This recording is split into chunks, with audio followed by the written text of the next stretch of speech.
Welcome to the Midsters Podcast, your podcast for inspiration on being bold and saying yes to making the most of your midlife.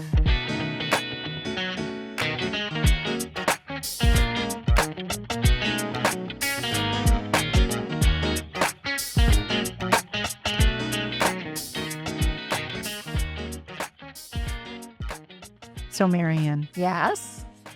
We did a podcast recently about New Year's resolutions, the resolution revolution, talking about going into the new year with a different way of setting goals and intentions. But I think it's also important to be a little backward looking from time to time to take stock, because we talked about in that podcast how setting an intention for the year is basically looking ahead at how you want to end up. So I thought we would take a moment and look back on 2025 and what worked and what didn't work, and what were the moments that mattered in 2025. So what moments mattered to you in 2025 and why? Well, let's start with one at a time. We'll go back and forth. Okay. Does that work? That's Instead perfect. of me laying out 5 things or 6 things or 7 things. Moments that mattered. I think I talked in that podcast as well that when we think about intentions and resolutions, I think of a vision board. And the things that mattered last year are in my vision board going this year, going forward.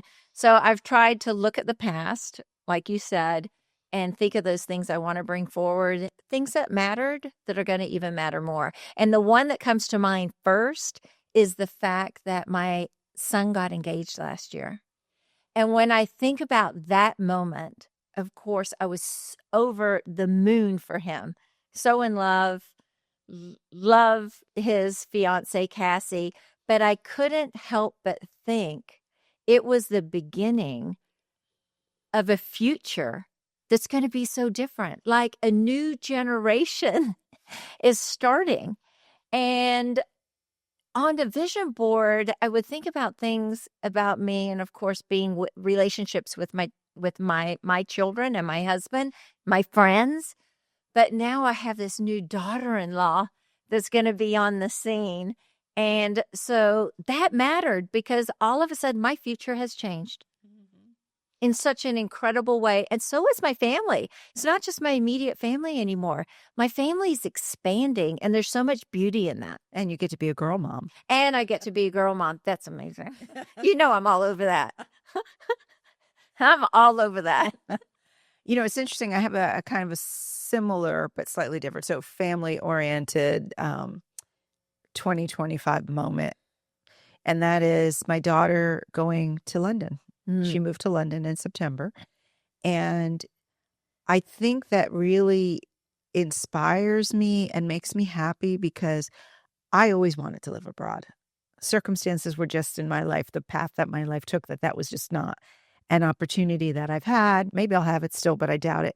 But I just love that she made it happen. Yeah. She found that opportunity, and she is there, and she is living her life. And I get to go over and visit her. I've been over there a couple times now since she moved in September.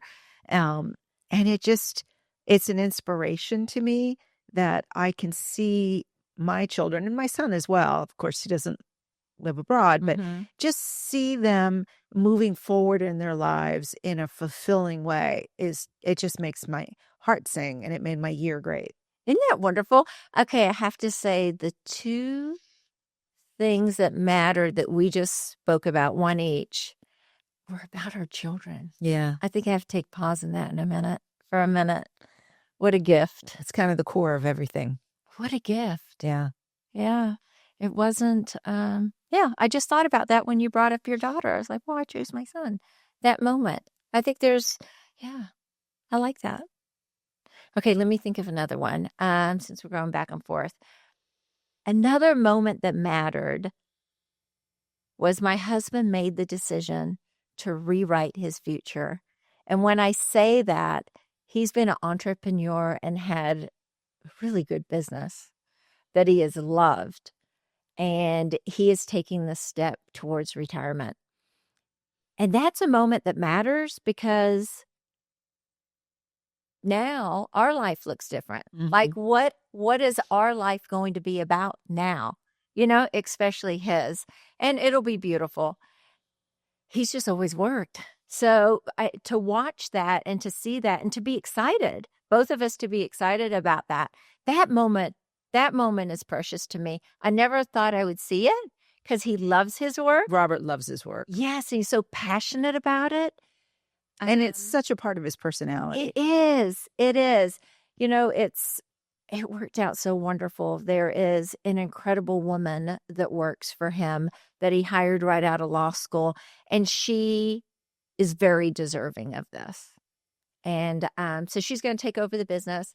So yeah, he's leaving it. He's retiring. He's going to have, a little bit involved marketing. He's kind of the rainmaker, so he'll do some things, but it'll be on his terms. But our life will look different, and so it's a big pivot for us. Yes, and that moment mattered. I got you, because my husband and I both made that big pivot at the beginning of 2025. And actually, the way that's played out for me, which has really made my year interesting and rewarding, is that most of my life I've had things that I've had to do. I had things to focus on. I've had a purpose. It's usually work. Sometimes it's the kids, sometimes it's a combination of the two.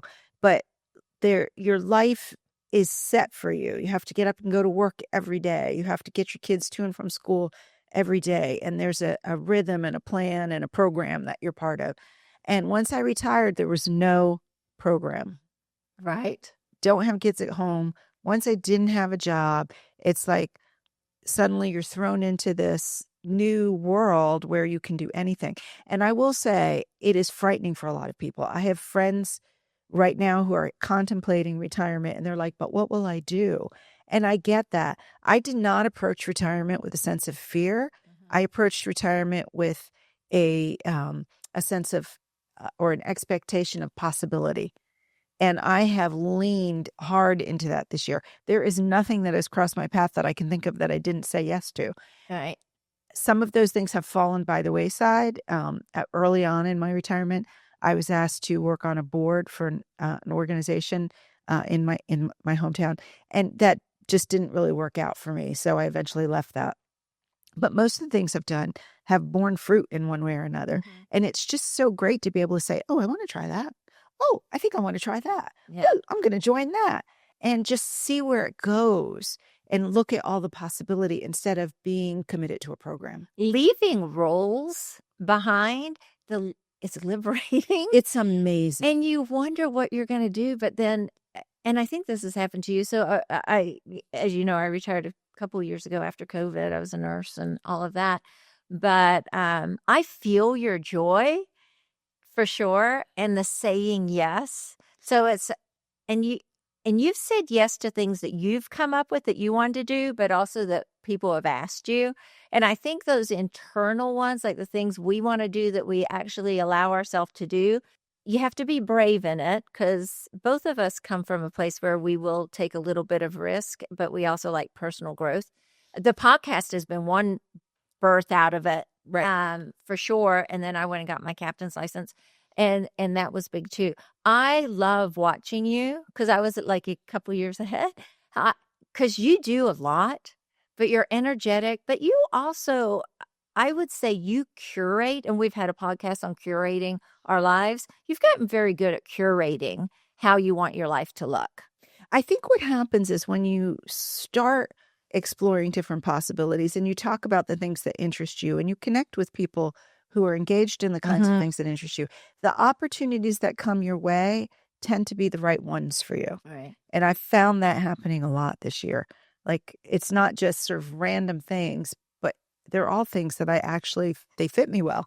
And you can do it. And I can do it, and I want to do it. So from, new opportunities with my photography, I joined the art committee at my church, and I mounted a whole photo show back in August when I got back from Tanzania. I'm about to do another one all on my own in January, to learning to play mahjong and picking up pickleball. These are just all so pieces, fun.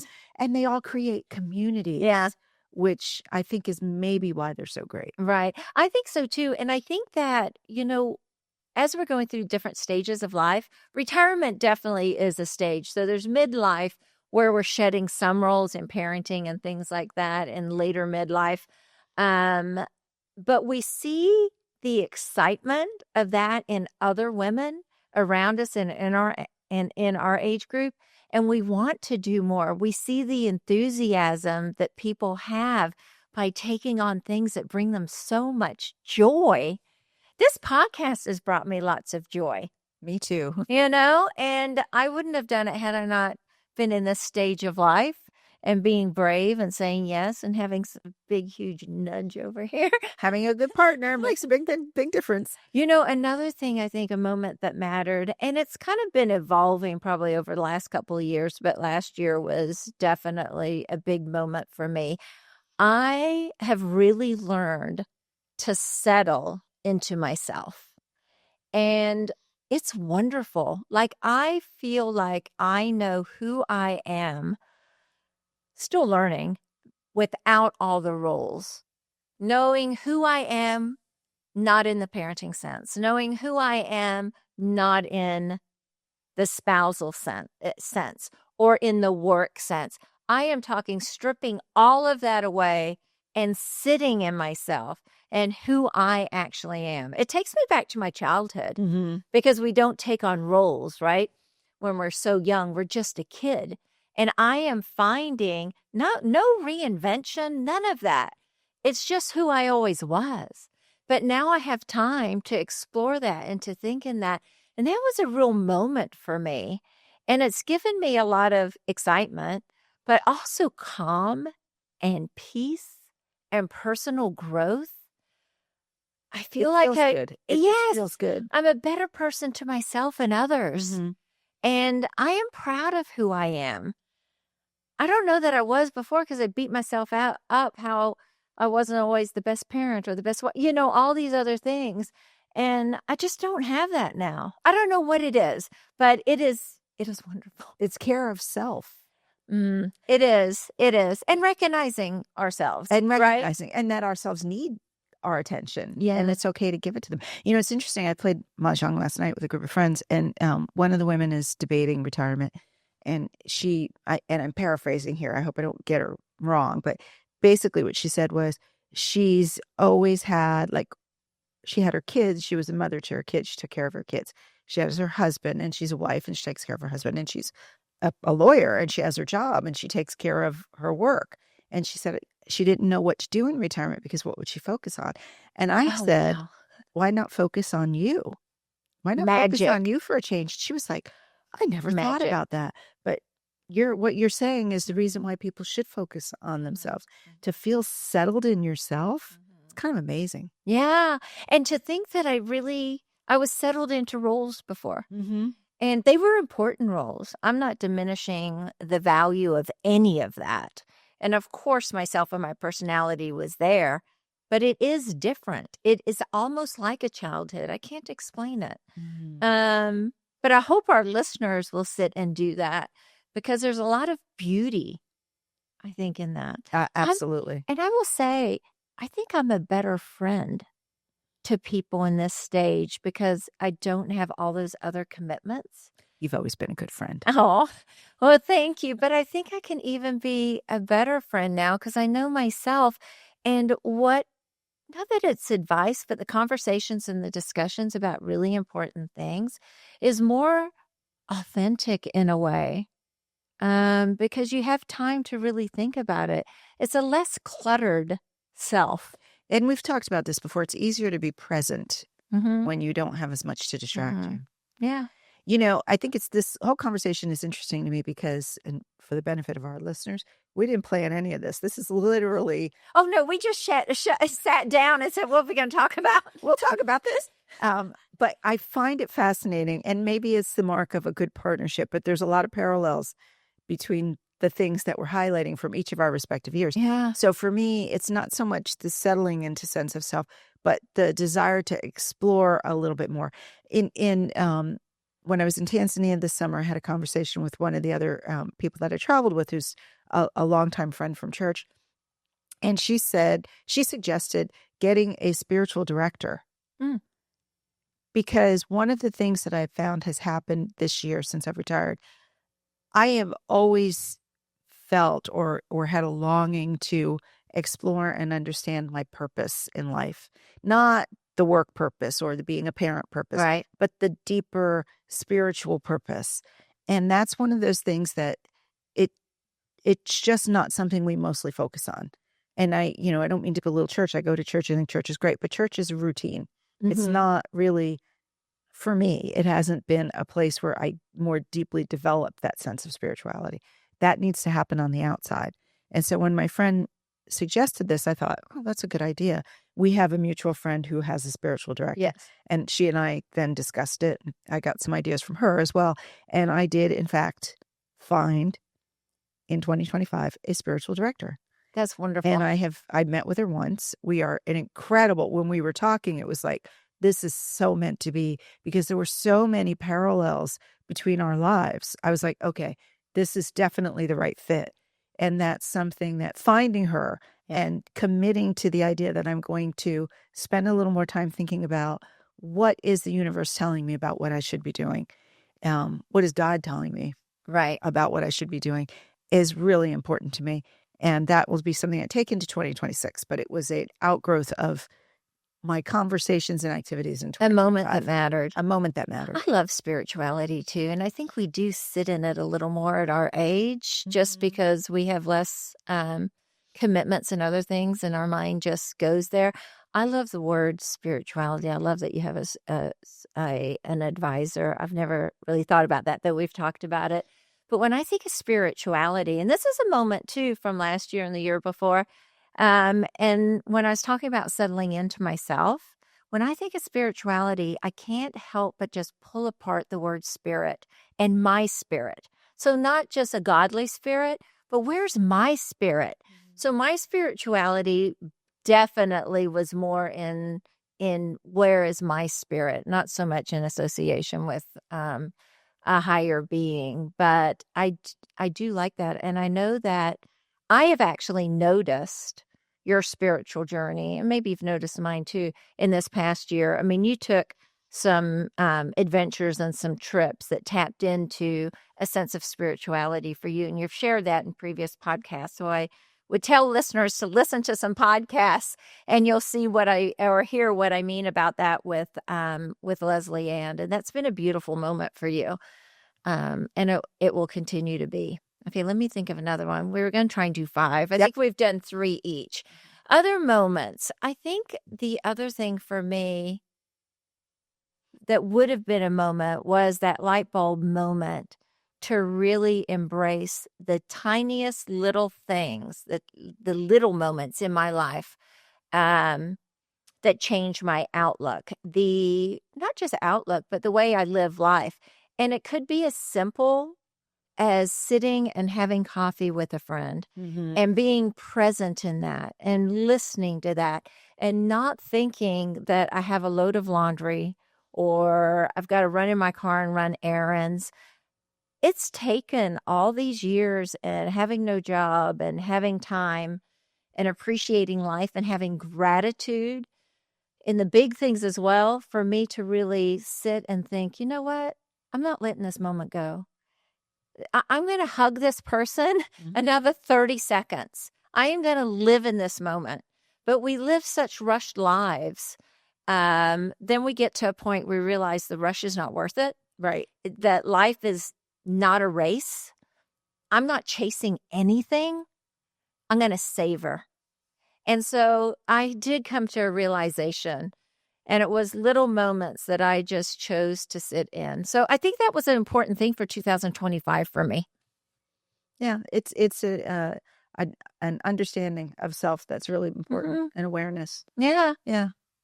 I would say my number 4 for 2025, just by happenstance, I reconnected with 3 old friends that all had very important part in my younger life, but that over time I had just kind of drifted apart from. Not really drifted apart, but just didn't see, like we're Facebook friends. Whoop-de-doo. But my college roommate at the end of 2024 and into 2025 had a family emergency that brought her to Virginia. She grew up in Virginia. It brought her to Virginia a number of times. She lives in California. I had not seen her, like physically seen her, at least 10, 15 years. Wow. And although we occasionally exchanged messages, we hadn't had a long conversation of the type we used to have when we were sitting curled up in our college room, Right. drinking a bottle of wine together for years. But she had to come out to Virginia, and she called and asked if she could stay with me. And wow, that was amazing, because she had made several trips out here, and we spent a lot of time together. And then I happened to go out to California in March, to Northern California, which is where she is, and stayed with her for a few days at her place. And just that reconnection with someone who knew an earlier version of me, it kind of goes to what you were talking about sort of finding yourself, remembering myself through her eyes was really rewarding. And then multiply that, because we went on the sailing trip this year in Maine, and one of my dearest friends from high school decided to come along, and she and I bunked together, and she brought with her a letter that I had written to her when we were in high school. Aw. Apparently she was having a bad moment of some kind, and I wrote her an encouraging letter, and she bought it to show it to me. And I was like, that again is getting me in touch with this earlier version of myself. Yep. And then right after that, another dear friend from high school, actually, that I became very good friends with in middle school, called me and said she was going to be in DC, and could we get together? And so she came, and we, spent some time together. And like that reconnection with the important people, the important women of my past, really mattered to me in 2025. Aw. Shared memories are so valuable. Yeah. And for somebody to see your history, right? Yes. And actually, in conversation with all of them, things came up that I had forgotten. Yeah. Oh, I remember when we went to your house and this happened. And I'm like, oh my goodness, I don't even remember that. But yeah, that did happen. And it's so cool to see life from that lens. Yeah. No. Oh, I get that. Okay, now we're on 5. We're on number 5. I can't let this one go. So, go by. And it's kind of talking about us a little bit. But I would say these are a few little moments, but they're moments that mattered in 2025. And it was the text, it was the phone call, it was someone stopping and pulling over to the side of the road, or stopping their walk to contact me and tell me how listening to our podcast maybe not change them, but a light bulb goes off, or a thought crosses their mind that they hadn't thought about before, and that we have inspired them. And there's been a lot of that. And so our podcast community and what you and I have created, and my finding out that we do have a community out there of people we don't even know. These are people that I know all over the country that will literally stop. Somebody pulled off the side of the road and said, wow, I am cataloging this because I need to come back and listen to this entire podcast again, because my trajectory has just changed. Wow. Yeah. And I think it comes from the collaboration you and I have together, the authenticity that we create here, and the people that we are inspiring. And I don't mean to talk about us, but that was a 2025 moments that mattered to me. Yeah, it's very cool. You know this, but when I, in early 2025, when I was planning the trip to Africa, I connected with a safari company. Yeah. Tanzania Choice Safaris. If you go to Tanzania, go to Tanzania Choice. Anyway, my email signature block says co-hosts the Midsters podcast. And so I had sent an inquiry to this company, and the woman who runs it's a husband and wife team. She runs the business side, and he runs the actual safari side. She reached out and she said, we can do this for you. Here's my plan. And by the way, I noticed your signature line. So I listened to some of your podcasts and I love it. And so now when we get our analytics, you can see a little dot in Africa. Aww. And I love that. I think that's great. This morning, and I got up early this morning. I was sitting there drinking a cup of coffee, and I heard my phone ding, and it was someone I know in Houston, Texas, that had messaged me linked through Instagram. And so Elizabeth, who you can't see, does this beautiful job of stories and so forth. And she said, oh my gosh, I love the fact that I can just click on that link, that story now. And it took me to your podcast, and I just listened to longevity versus vitality. And so, those moments matter. And for everybody listening out there, that really means that you guys are part of a community too. You may not know that, but you are. That's true. Well, I have more, but those are my 5. I would say my last one has been, and it's also podcast related. I know that doing this and the conversations that we've had have made me grow and change as a person. And conversations you and I have both inside the podcast and also outside in other life. Right. You're one of these people that makes me think, I love you and respect you. And so when you say something to me, it matters. And even if I don't always agree, I always think about it and toss it around in my head because I respect you and I love you. Thank you. And I have seen myself growing through that process. So both from the conversations we have about attitude, things like gratitude and generosity, and also just our life. But also equally important to me, I've seen you grow. Aw. And I have. You really have. Yeah. And it's so great to see because I know, not that you weren't happy before, you've always been a happy person. It's one of the things I love about you. But you feel lighter somehow. And I think it's because like this opens up a lot for both of us. It does. And I grew because of you.